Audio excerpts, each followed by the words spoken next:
చెయ్యి ఏమైంది నీకు ఇలాగుంది? కాలిపోయింది, కుట్టినేసి పొయ్యి పడిపోను. అయ్యో అయ్యో.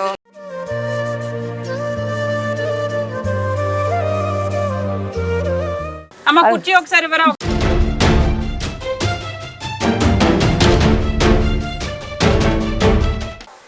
అమ్మో కొద్దిసేపు ఆగుంటే నిజంగానే మామ పడిపోనే. దేవుడు ఇచ్చిన వాళ్ళకి ఇంకొంచెం వీళ్ళకి ఇంకొంచెం ఎక్స్ట్రా కష్టాలు ఇస్తే బాగుంటుందేమో అని అనుకొని హ్యాపీగా ఫీల్ అవుతాడు ఏమో మరి తెలియదు. కానీ మరి ఒంటరిగా ఉన్న వాళ్ళకి ఇలాంటి ప్రాబ్లమ్స్ ఎందుకయ్యే ఇస్తావు? ఉన్నవి సరిపోవా చెప్పండి?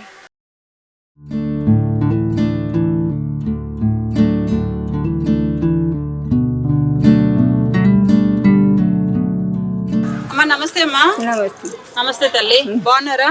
బాగుంది. ఓకే, ఇది మీ ఇల్లు అమ్మా? చూడొచ్చు ఒకసారి? చూడమ్మా. బాగుంది మామ. ఒకటే రూమ్ లో ఉంది. వేసిపోతుందమ్మా. చెయ్యి ఏమైంది నీకు ఇలాగుంది? కాలిపోయింది, కుట్టినేసి పొయ్యి పడిపోను. కాలిపోయిందమ్మా చెయ్యి. చూసుకోలేదు చాలాసేపు. అప్పుడు కేదెత్త ఉండదు కదా, అప్పుడు కేదెత్త ఉండదు. ఎవరు చూసుకోలేదు నిన్నప్పుడు. చూడండి పాపం మా అమ్మకి చెయ్యి మొత్తం కాలిపోయింది. ఫిట్స్ అంట, అలా కొట్టుకొని పొయ్యి మీద అలా పడిపోయినట్టుంది. కదా ఆ బట్టలు పడిపోను. నిన్న కూడా పడిపోయావా? నడుస్తాను. అయ్యో పాపం అమ్మ. మరి ఎప్పుడు ఎవరు చూసారు నిన్న ఇలా కాపాడారు? చూసినారా మరి కేదెత్తలేదు. ఇక్కడే కాలిపోయిందా చెయ్యి? ఇంట్లో నీకు పిల్లలు ఎవరు లేరా?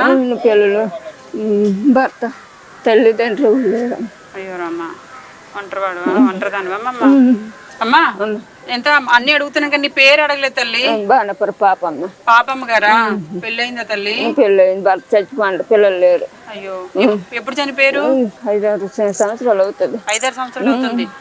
మీ ఆయన పేరు? బాణపుర పాప అన్న. అప్పని కట్టిన ఇల్లేనా? మీరు కట్టుకున్నారు? కొట్టుకోండి. మీరు కట్టుకున్నారా? మరి అప్పను నిన్న అక్కడ పాకలు ఉండేవాళ్ళు. ఇక్కడ పాక ఉండేదా? భర్త చచ్చిపోవడం పాక నేను కొట్టుకోండి.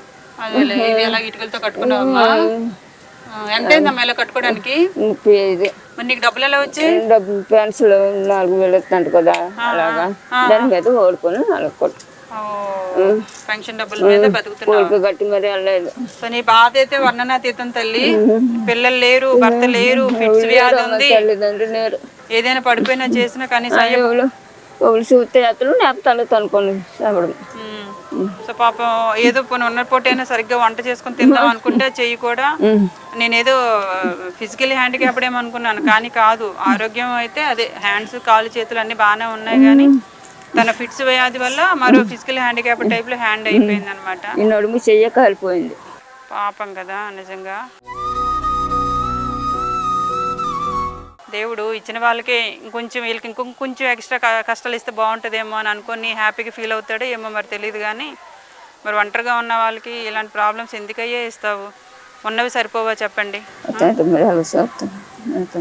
దేని చూసి వాళ్ళు హ్యాపీగా ఉంటారు? భర్తను చూసా, పిల్లలు చూసా, నాకు ఇలా చెయ్యలుగా ఉన్న ఏముందో నా కూతురు నీళ్ళు తెచ్చి పెడుతుంది, నా కూతురు వంట చేసి పెడుతుంది అన్న ధీమా కూడా లేని వాళ్ళకి ఎందుకయ్యి ఇవన్నీ కష్టాలు ఇస్తావు చెప్పండి? పాపం అని కూడా అనిపించట్లేదా మీకు? ఇంతమంది జీవితాలు పాపం బాధ పెట్టి మీరు సంతోషపడుతున్నారో ఏమో నాకు అర్థం కావట్లేదు. ఎన్నిసార్లు ఆ తల్లి ఒంటరిగా కూర్చొని ఏడ్చుంటుందో కదా, ఒంటరితనంతోనూ ఆ అనారోగ్యంతోనూ. పైపచ్చి మళ్ళీ చెయ్యి ఒకటి చూడడానికి కూడా ఇబ్బందిగా అనిపించి ఏవైనా తినాలన్నా, ఏదైనా సొంతంగా బట్టలు ఉతుక్కోవాలన్నా, కట్టుకోవాలన్నా ఎంత కష్టంగా ఉంటుంది. అది వయసు నిమిత్తం కళ్ళు అనేది వెనక్కి వెళ్ళిపోతాయిలేమ్మా. కాకపోతే బాగా ఉండి ఆరోగ్యంగా ఉండి ఎవరైనా తోడిస్తూ ఉంటే బాగుండు అని నేను చెప్తున్నాను ఆయనకి. అది సరే తల్లి, వంట అయిపోయిందా? ఉదయం ఎలాగ దప్పి చేసుకోండి, కొంచెం దప్పి అనుకుందాం. ఏం కూర వండుకున్నారు? కూర వంకాయ. వంకాయ కూర ఉందా? ఇంకానా వందా? అవి తీసుకోండి. నీ లేదు ఇప్పుడు? కూర లేదా? కూర లేదా? మరి నీకు ఎవరు తెస్తారు ఇప్పుడు కూర? గంజనం తాగుతావా? సరే, గంజనంతో నీకు ఒకటి ఇస్తానుండు, దాంతో తిందువు. సరే, నీకు బియ్యం ఇస్తానమ్మా. కొట్ట బియ్యం వస్తున్నాయా? నీకు 4,000 పెన్షన్ వస్తుందా తల్లి? సరే అయితే కూర్చుంటావా? కుర్చీ లేదమ్మా నీకు? అమ్మ కుర్చీ ఒకసారి ఇవ్వరా, ఒకసారి మళ్ళీ ఇచ్చేస్తుంది మా అమ్మ. మళ్ళీ ఇచ్చి మా అమ్మ, పక్క వాళ్ళు అడుగుతాను కుర్చీ.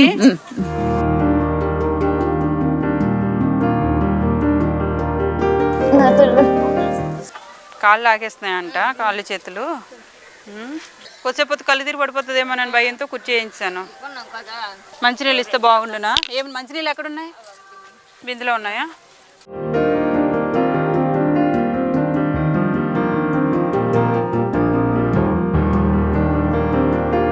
స్లో స్లో స్లో స్లో, కంగారు లేదు కంగారు లేదు కంగారు లేదు కంగారు లేదు, నెమ్మదిగా తాగు.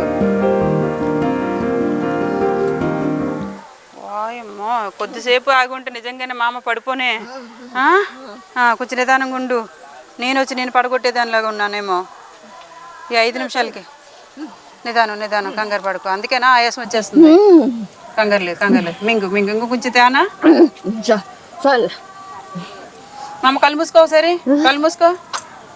ఊపిరి పీల్చుకో నెమ్మదిగా, వదులు. నెమ్మదిగా, టెన్షన్ పడకండి. నిదానంగా ఊపిరి పీల్చు, పైకి పీల్చు, గట్టిగా పీల్చు, నెమ్మదిగా వదులు, నెమ్మదిగా వదులు. నీకు ఎంతమంది పిల్లలు? నాతో వచ్చి, నాకు ఎవరు లేరు. అమ్మ నిదానంగా ఉండు, కంగారు ఏం లేదు. ఇప్పుడు నిన్ను ఎవ్వరు ఏమి అనరు. కళ్ళు మూసుకొని ఉండు. నెమ్మదిగా గాలి పీల్చుకో. పీల్చుకో, నువ్వు అలా ఉండు కొద్దిసేపు. వదిలేక వెంటనే గాలి పీల్చుకో, వదిలి నెమ్మదిగా వదులు. టక్మని వదులుకో, నెమ్మదిగా పీల్చుకో. కొంచెంసేపు ఉంచు, గాలిని అలా ఉంచు, నెమ్మదిగా వదులు. అలా రోజుకు ఒక అరగంట చేయమమ్మా, సెట్ అయిపోతుంది నీ ఆరోగ్యం అంతా. ఏదో నాకు పెద్ద తెలిసినట్టు, నాకు తెలిసిందే డాక్టర్ విద్య అదొకటే.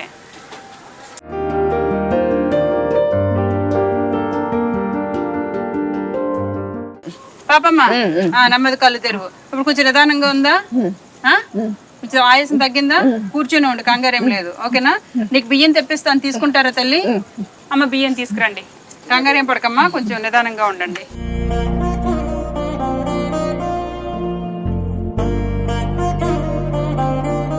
పాపమ్మ పెరిగన్నం తింటానన్నావు కదా, పెరిగన్నంతో నంచుకేముంది? నంచుకులేదు.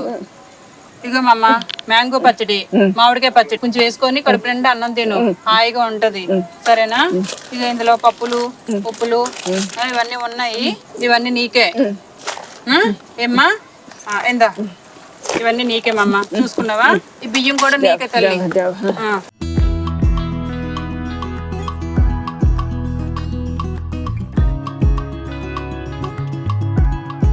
ఇంట్లో ఎన్ని డబ్బులు ఉన్నాయి?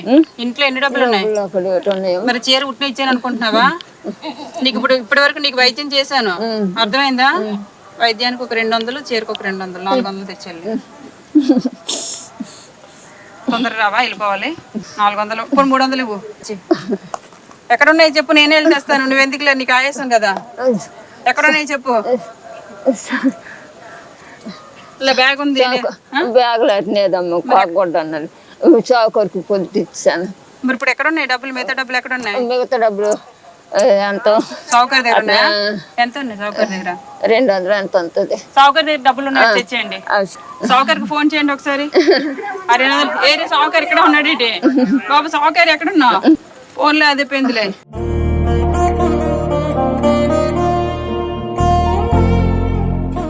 ఇలా ఒకసారి పట్టుకోవా? ఒకసారి నీలం సారీ అమ్మ ఎట్టరండి. మమ్మీ ఎంత లెక్కెట్టు? పాపే అమ్మ, ఈ నీ కాదు, ఆవిడకి ఇచ్చే డబ్బులు నీ చేతి ఇప్పిద్దామని నేను మొక్కుకున్నాను. ఇందాక చింత చెట్టుకి మొక్కుకున్నాను, ఆ డబ్బులు ఆవిడకి ఇచ్చే. ఇక ఇది ఏమో వేప చెట్టుకి మొక్కుకున్నాను, నీ డబ్బులు కూడా ఆవిడకే ఇచ్చే. నీ చేతి ఇస్తానని మొక్కుకున్నాను, ఇచ్చే. సంతోషమేనా? దేనికి సంతోషం? నీకు కాల్ చేయి ఆడట్లేదా? ఏదో ఒకసారి కాల్ చేసి సెట్ అయిపోతుంది దెబ్బకి. చూడు సెట్ అయిపోయింది. దేవ కాదమ్మా, దేవి నా పేరు. నీకేలే పాపయ్యమ్మ, డబ్బులు ఏదైనా ఖర్చులకు వాడుకోండి, సరేనా? ఆరోగ్యం బాగుపోతే హాస్పిటల్కి వెళ్ళు. ఆయన నిన్న పాపయ్యమ్మ అబద్ధం చెప్తాను, ఇవాళ ఎంతో తెలుసా? డేట్ 1వ తేదీ. మా అబద్ధాలు ఆడుతున్నావు, పెన్షన్ వచ్చేసి ఉంటది. అబద్ధాలు ఆడినందుకు గాను పెన్షన్ వచ్చింది, అప్పు తీర్చాను. ఏం ఒప్పుంది నీకు? కోరిక కడుపుని తూరాలు ఇండస్ట్రీ కట్ చేసుకుంటాను కదా ఆ డాక్టర్కి. ఏదో ఒక 5 కేజీలు 10 కేజీలు బియ్యం కూడా కొంటాను. అయినా డబ్బులు ఉంటాయి. ఒకటో తేదీ వచ్చేసి పొద్దున్న డబ్బులు వస్తే సాయంత్రానికి అయిపోవు. మరి ఇలాంటి అబద్ధాలు అయితే కొంటారు. ఎక్కడున్నాయి చెప్పే పోనీ నీ బీరువా ఎక్కడుందో చెప్పు. నాకు బీరో కట్టనేదమ్మా. పోనీ అవి డబ్బులు పెట్టిన డబ్బా ఎక్కడ ఉందా? ఆ డబ్బులు ఇట్టుకో. ఎవరో వీళ్ళందరూ చూస్తున్నారు, దొంగలు వీళ్ళందరూ నీ డబ్బుల కోసం వస్తారు. జాగ్రత్త దాచుకో, నాకేం వద్దులే గాని. ఆ?